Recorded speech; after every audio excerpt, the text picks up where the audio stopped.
मित्रों, अगर आपके ऊपर पितृ दोष है तो समझ लीजिए कि बहुत सारी बाधाओं का उत्पन्न होना माना जाता है। एक भौतिक पितृ दोष होता है, जैसे आपने किसी अपने घर के बुजुर्ग का जमीन जायदाद ले लिया है और उनको पिंडदान नहीं किए या गया नहीं पहुंचाए, या तो फिर जो वार्षिक पितृ पक्ष आता है उसमें अगर उनको पिंडदान पानी नहीं दिए तो वह उनको तकलीफ़ होता है और तकलीफ़देह होता है, जिससे अगर उनको कष्ट होगा तो वह कष्ट आपके परिवार को भुगतना पड़ता है। ऐसे ही घर के बहुत सारे पितृ लोग जो रहते हैं वह नाराज़ हो जाते हैं, और अगर वह नाराज़ हो गए तो फिर समझिए आपके जीवन में बहुत सारा उथल पुथल हो जाएगा। जैसे कि कुछ लक्षण मैं आपको बताता हूँ, जिससे आप स्वयं पहचान कर सकते हैं कि आपके घर पर पितृदोष का साया है कि नहीं। पहला तो लक्षण यह है दोस्तों, घर में कलह हो जाता है। माता पिता में, पुत्र पुत्री में, बच्चों में, माता पिता में, यह सारे कलह के लक्षण बताते हैं कि घर पर पितृदोष का साया मंडरा रहा है। फिर बाहरी व्यक्ति आपके घर को हानि पहुंचाएंगे, बिना वजह आपको परेशानी में डालेंगे, जिनसे कोई वास्ता नहीं है, जिनको आप समझते हैं बहुत अच्छे हैं, वह लोग भी आपके विरोध में खड़े हो जाएंगे। यह होता है पितृदोष का लक्षण। किसी भी काम में हाथ डालेंगे, काम का न होना, असफल हो जाना काम में, नौकरी, धंधा, व्यापार, कुछ भी नहीं चलना, सिर्फ सोचते रहना कि मैं कल करूँगा, परसों करूँगा, ये करूँगा। धीरे धीरे आपकी सारी मनोदशा खराब हो जाती है। समाज से मान और प्रतिष्ठा कम होने लगता है। जितने भी आपकी शानो शौकत वाली जीवन है, सब उथल पुथल हो जाता है। कहीं भी मान मर्यादा नहीं रह जाता है। चारों तरफ से आपको परेशानियों का सामना करना पड़ता है। यह सब बातें कहीं सुनी नहीं है, यह अनुभव किया हुआ चीज़ है और 100% सत्य है।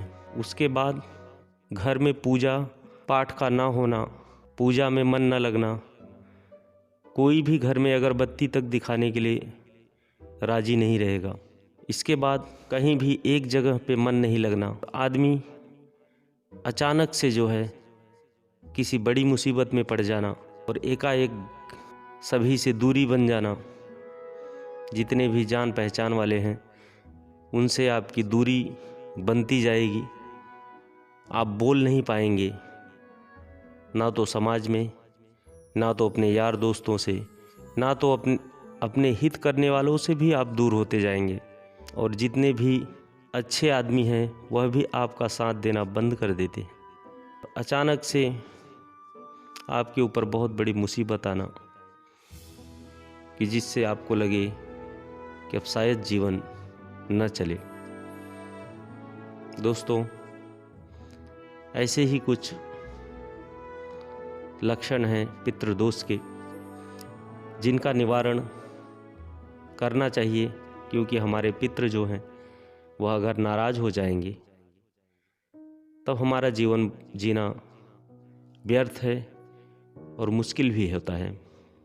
इसलिए जिसकी गया का सामर्थ्य है वह गया करे, जिसका सामर्थ्य गया करने में ना हो वह पितृपक्ष में पितरों के नाम का पिंडदान करे। कि जो पानी देने की प्रक्रिया होती है उसको सही ढंग से निभाए, स्वच्छता से निभाए, और अपने पितरों को सदैव मनाना चाहिए, उनसे प्रार्थना करना चाहिए कि हे पितृदेव, हमसे जो भी भूल चूक हुई है उसको क्षमा करें।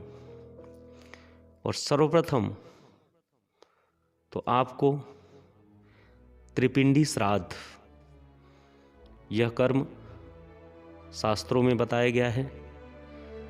त्रिपिंडी श्राद्ध अगर आप 3 बार करा देते हैं 3 साल में, तो एक गया के बराबर हो जाता है। यह बहुत बढ़िया काम करता है और इससे जीवन थोड़ा थोड़ा रास्ते पे आने लगता है।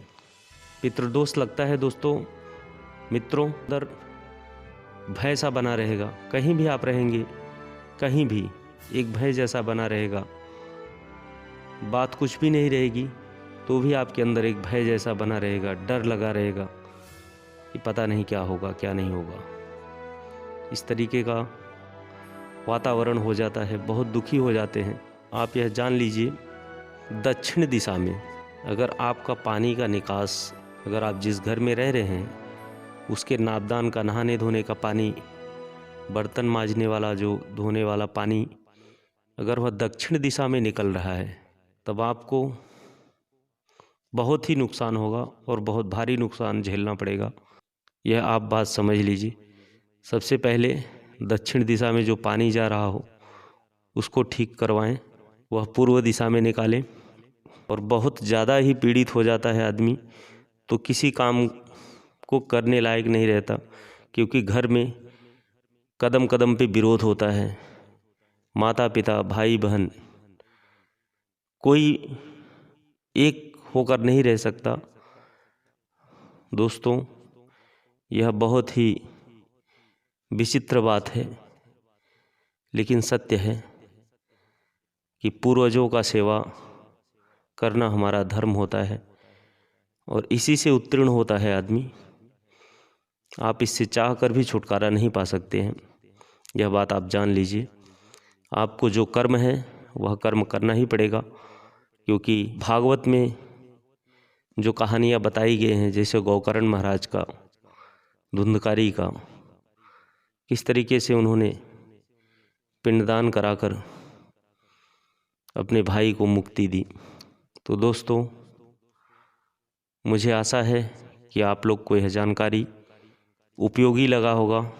आगे हमारे चैनल में बने रहने के लिए आप लाइक और सब्सक्राइब ज़रूर करें, ताकि मुझे मोटिवेशन मिले और आगे ऐसी ही वीडियो आप लोगों के सामने एक और अच्छी जानकारी के साथ में लाता रहूँगा।